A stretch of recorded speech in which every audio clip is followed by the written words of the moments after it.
Alô, torcedor! Mais uma vez aqui no Conversando sobre Futebol para mais um tema, mais um vídeo dessa semana. E hoje o nosso tema vai ser falar sobre as competições nacionais do futebol brasileiro.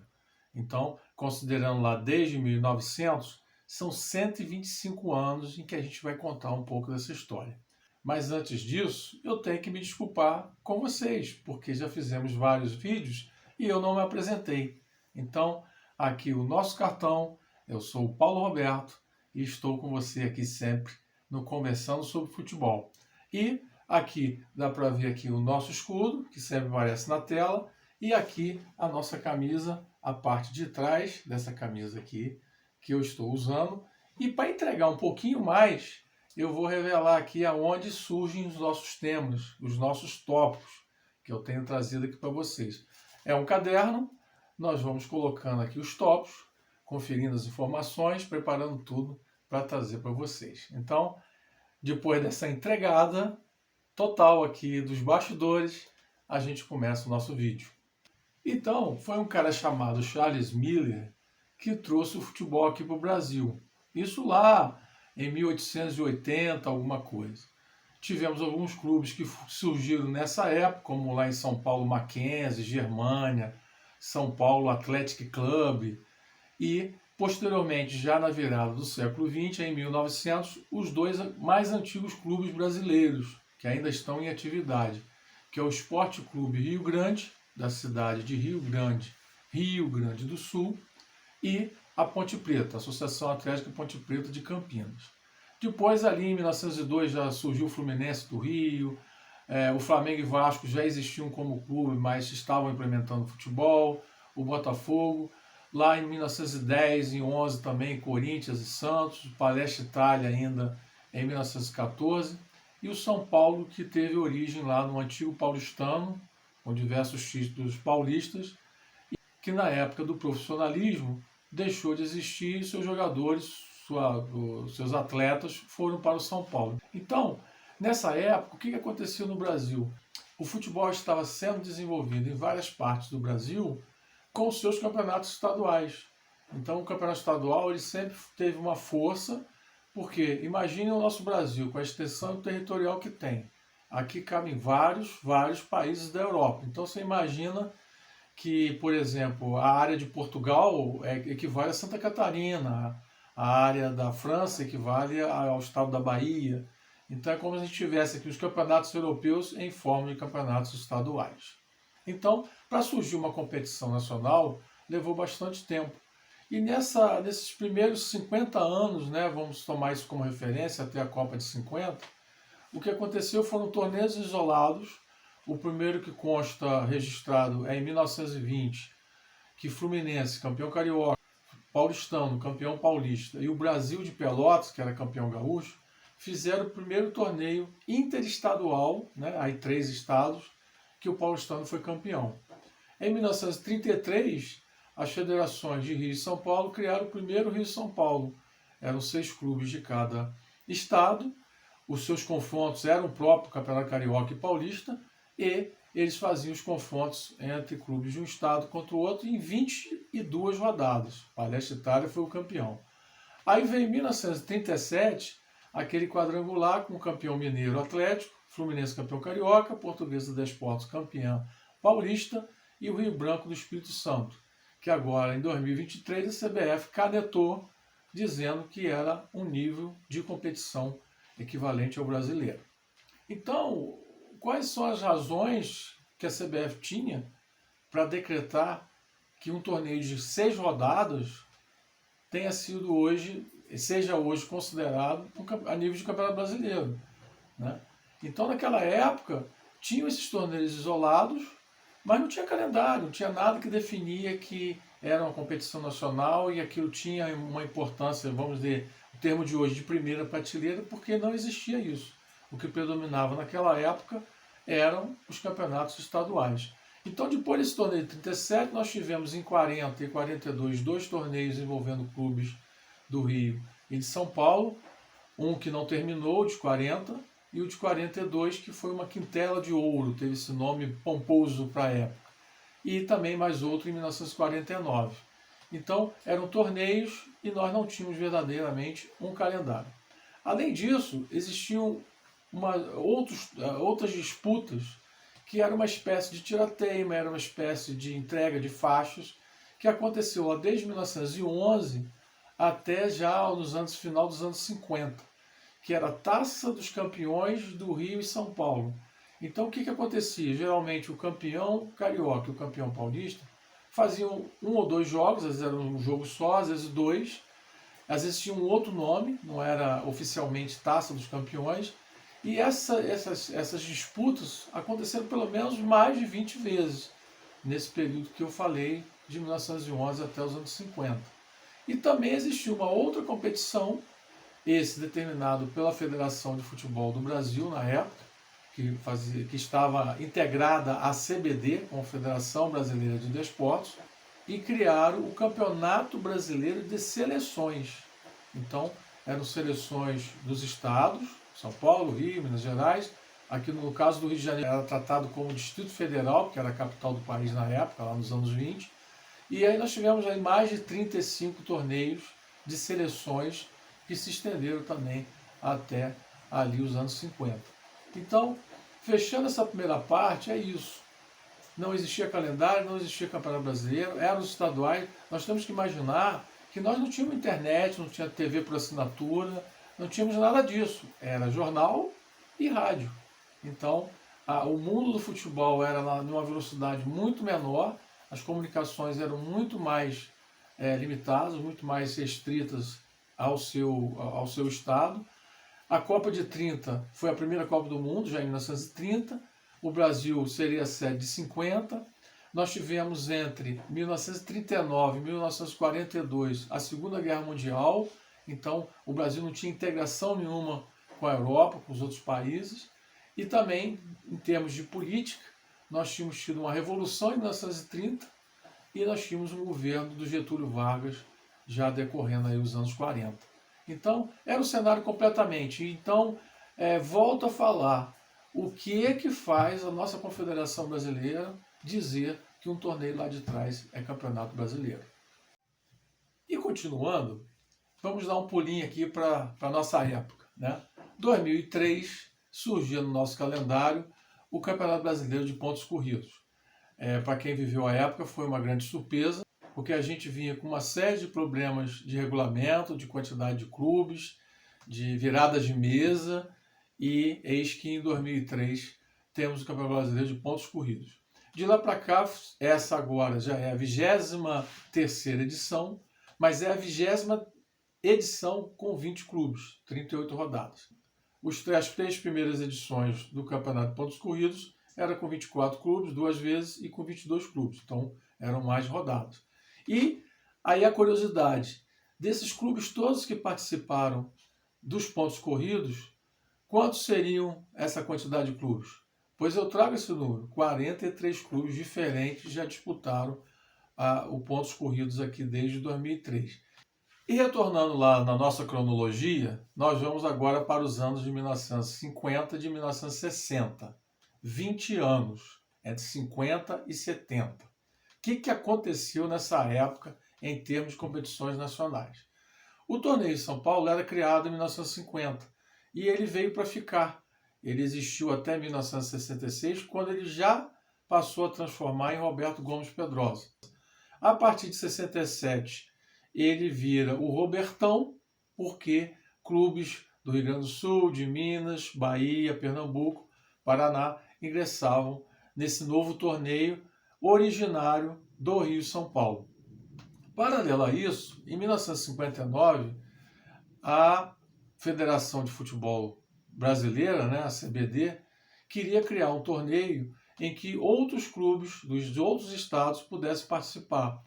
E isso se encaixou muito bem com a necessidade de o Brasil definir o seu representante na Taça Libertadores, que estava sendo criada a partir de 1960. Então, durante 10 edições, de 1959 até 1968, foi disputada a Taça Brasil. Então vem aí a segunda parte da polêmica da CBF, que em 2010 decidiu que esses campeões da Taça Brasil equivaliam aos campeões brasileiros. Então vamos voltar àquilo que já foi dito ali atrás.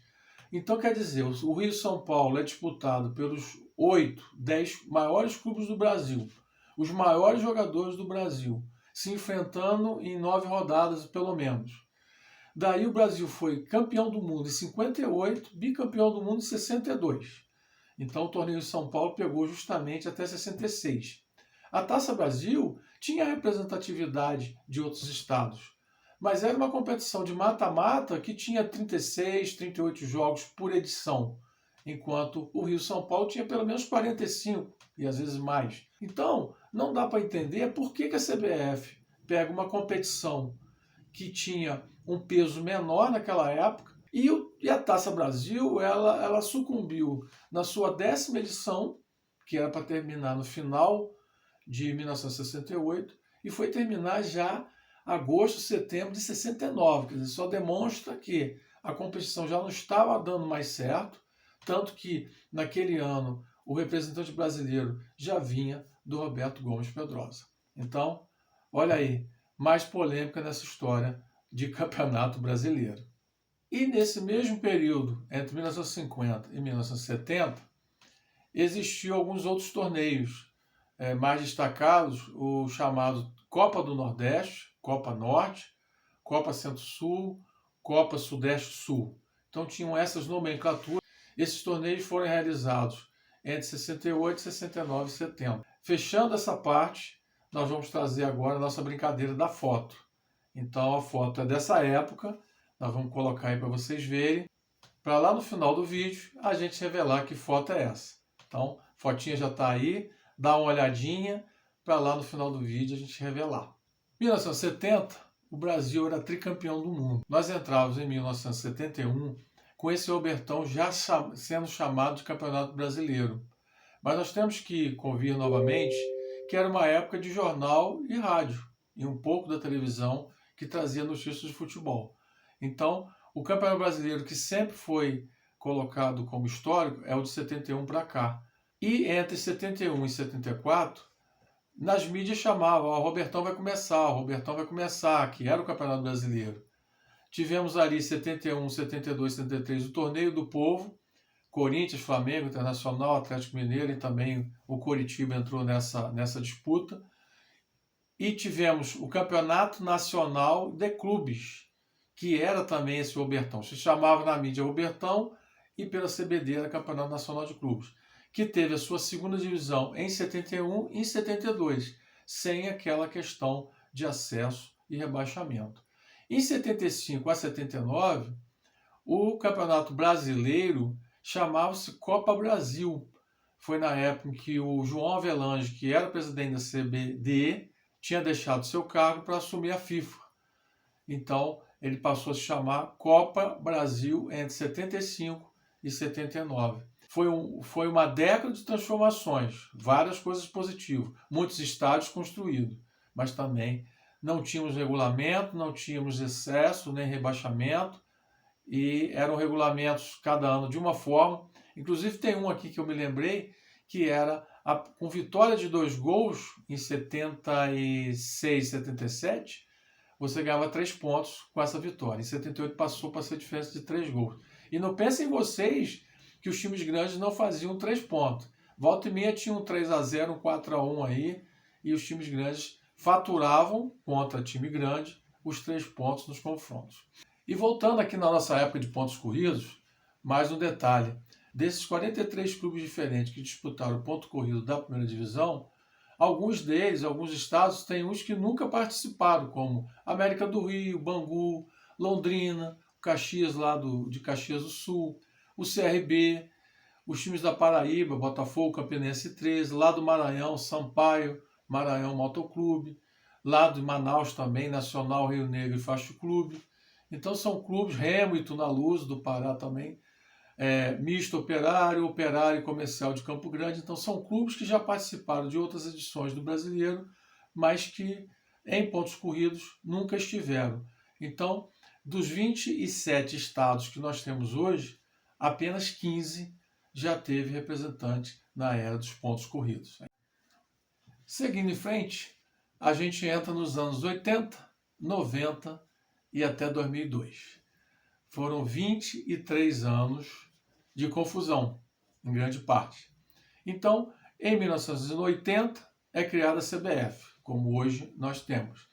E a reformulação seria criar a Taça de Ouro como primeira divisão, a Taça de Prata como segunda divisão, novamente sem acesso e rebaixamento. E clubes da Taça de Prata ainda ingressavam na Taça de Ouro no mesmo ano. Também teve a Taça de Bronze apenas em 81 e teve também essa terceira divisão em 88 e 90. Depois, a partir de 93, 94, ela segue o seu curso. Então, essa Taça de Ouro eram clubes que vinham classificados dos campeonatos estaduais, eram 40 clubes, 4 grupos de 10, depois passaram a ser 8 grupos de 5, e foram dessa forma pelo menos até 1984. Em 85 começa a confusão. O regulamento estipula que nos dois primeiros grupos seriam os 20 clubes mais tradicionais e nos outros dois grupos os demais clubes que formavam esses 44. E essa não é a razão por que Bangu e Coritiba decidiram em 85. Na verdade, Bangu tinha eliminado Vasco e Internacional, o Brasil de Pelotas tinha eliminado o Flamengo e o Coritiba também tinha eliminado o Corinthians numa fase anterior. Então, podia ter sido uma decisão completamente diferente, não foi por razão do regulamento. Em 1986, eles corrigiram isso, botaram os 44 em 4 grupos de 11. E deu problema de jogador do Sergipe, da Portuguesa do Desporto, dos clubes paulistas. E a ideia em 86 era definir 32 clubes a partir de 87. Nós tivemos 32 clubes, mas foram aqueles 2 módulos e outros mais 2 módulos de uma Copa União, gerada pelo Clube dos 13, quando a CBF disse que não tinha dinheiro para realizar o campeonato. E pela primeira vez, uma rede de TV, a Rede Globo, e uma empresa, a Coca-Cola, patrocinaram o campeonato. A Copa União todo mundo sabe. Houve aquele regulamento do cruzamento, com Sport Guarani e Flamengo Internacional. E Sport Guarani foram declarados desde aquela época como campeão e vice, foram para a Libertadores. Houve todo um imbróglio aí nesses 30 e tantos anos na justiça, mas o fato é que Sport Guarani foram os representantes brasileiros naquela época. Em 88, eles conseguem consertar essa história toda. E 24 clubes disputam o campeonato, o título fica com o Bahia. 89 já cai para 22, 20 clubes em 90, 20 clubes em 91 e acontece um novo problema. O Grêmio é rebaixado em 91 e em 92, em vez de subir em 2, sobem 12 clubes. Então vamos para 32, depois caímos para 24. Já em 96, os clubes já enfrentam, todos contra todos. E isso vai acontecendo até 99, como uma nova confusão acontece. A história é muito simples. Querendo pegar a ideia dos argentinos, a CBF cria o regulamento em que os rebaixados de 1999 seriam os clubes com a menor média de pontos, de 98 e 99. Só que tem um detalhe. Em 99, 2 clubes subiam da segunda divisão. E eles não teriam média, eles teriam a própria pontuação de 99. E aí teve o caso aí de um jogador que tinha uma idade diferente da realidade, do São Paulo. Inter e Botafogo ganharam esses pontos nos jogos que esse jogador esteve. E quem ia ser rebaixado era o Gama. Entrou na Justiça Desportiva, na Justiça Comum, e isso foi parar na FIFA. O desfecho era mais ou menos o seguinte: botem o Gama de volta, senão o Brasil pode ser suspenso. A sua seleção pode ser suspensa das eliminatórias. Vocês já entenderam o que ia acontecer? Nós não teríamos sido penta, porque não ia participar das eliminatórias de 2000 e 2001 para jogar a Copa do Mundo do Japão. Então, é isso. São 23 edições do campeonato, que começa com uma taça de ouro, temos a mudança de regulamento todo ano, tivemos Copa União, tivemos rebaixamentos, tivemos aumento de clubes, tivemos média de pontos e tivemos uma Copa João Avelange em 2000. Então, imagine o seguinte: nesse mesmo período o Brasil era tetracampeão em 94, O Brasil tinha conquistado a Copa América também em 89, em 95, em 97. Era pentacampeão em 2002 e a gente vivendo essa confusão de campeonato brasileiro. Então, a partir de 2003, vocês já sabem o que aconteceu. E nesse mesmo período que nós ganhamos 2 títulos mundiais, nós tivemos outros torneios que surgiram no calendário. Então, em 82, quando vários clubes já tinham sido eliminados do mata-mata da Taça de Ouro, fizeram a Taça dos Campeões, conquistada pelo América. Em 84, teve um torneio chamado Torneio Heleno Nunes, pelo mesmo motivo. Grandes clubes que tinham sido eliminados fizeram esse torneio. O Rio-São Paulo voltava em 93 e depois de 97 a 2002. Copa Norte, Copa do Nordeste, Copa Centro-Sul, Copa Sul-Minas, tudo isso surgiu nesse final dos anos 90, que faziam parte aí do calendário imprensado com o Campeonato Estadual e o Campeonato Brasileiro no segundo semestre. Inclusive teve um outro torneio criado pela CBF, que era a Taça dos Campeões, 2000, 2001, 2002, que chegou a ter 16 participantes e era sediado em capitais lá do Nordeste. Então, era uma bagunça total, era uma coisa assim, cada ano que aparecia surgia uma competição nova, surgia um regulamento novo e a gente estava naquela confusão danada. Também nessa época dos anos 80 e 90, foi criada a Copa do Brasil. A gente entende que houve uma lacuna lá da Taça Brasil que encerrou em 68 e o retorno em 89. A Copa do Brasil surge nessa época porque, quando determinaram que o Campeonato Brasileiro de 88 seria com acesso e rebaixamento, muitos outros clubes de muitos outros estados teriam dificuldade de acessar e participar do Brasileirão. Então a Copa do Brasil era uma competição que tinha pelo menos um representante de cada estado. E ela surgiu em 89 e vem e faz parte do nosso calendário. Evoluiu aí na quantidade de clubes, vaga para Libertadores, uma série de coisas, mas é uma competição regular do nosso calendário. Pois então, chegamos em 2003, para nossa surpresa, pontos corridos na primeira divisão. Na segunda divisão nós tínhamos também os 24 clubes, pontos corridos a partir de 2006, que foi quando o Atlético Mineiro tinha caído em 2005. O Atlético Mineiro foi o primeiro campeão da segunda divisão em 2006, como 38 rodadas, pontos corridos. Em 2008, a terceira divisão, a sua classificação lá de uma fase eliminatória, determinaria os 20 participantes da terceira divisão de 2009, porque nesse mesmo ano, em 9, seria criado a quarta divisão.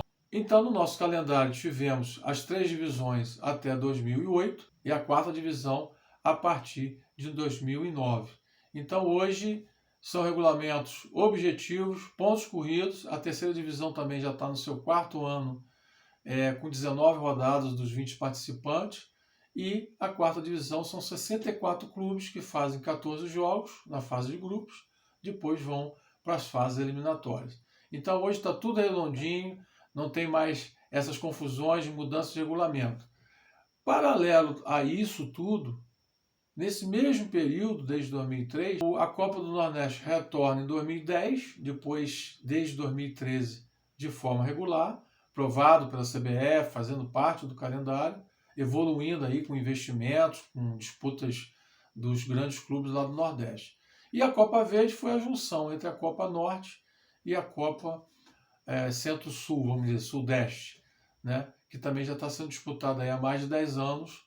Então são 2 competições que fazem parte do nosso calendário. E chegando na parte final do nosso vídeo, nós vamos falar da nossa foto. Essa foto, 1966, Taça Brasil. Cruzeiro e Santos foram para a decisão. No jogo no Mineirão, no recém-inaugurado Mineirão do ano anterior, em 65, o Cruzeiro simplesmente atropela o Santos por 6-2. Na segunda partida, 7 de dezembro, Pacaembu, Santos e Cruzeiro, o Cruzeiro com a vantagem de 4 gols, e no primeiro tempo, em 2 minutos, Pelé e Toninho Guerreiro fazem 2 gols para o Santos. Vem o intervalo e quando se esperava que o Santos pudesse tirar a diferença, o Cruzeiro simplesmente vira a partida. Tostão, Dirceu Lopes, E no último minuto, penúltimo minuto, Natal, Cruzeiro 3, Santos 2. Né? Então, essa foto aí é bastante histórica. E o Cruzeiro, primeiro título de um time mineiro em competição nacional. O que a gente tinha acontecido em 59, a primeira Taça do Brasil, o Bahia tinha sido campeão. Então, galera, obrigado aí por estar com a gente. Mais um vídeo do Conversando sobre Futebol. Deixe aí seus comentários, seu like, se inscreva no canal.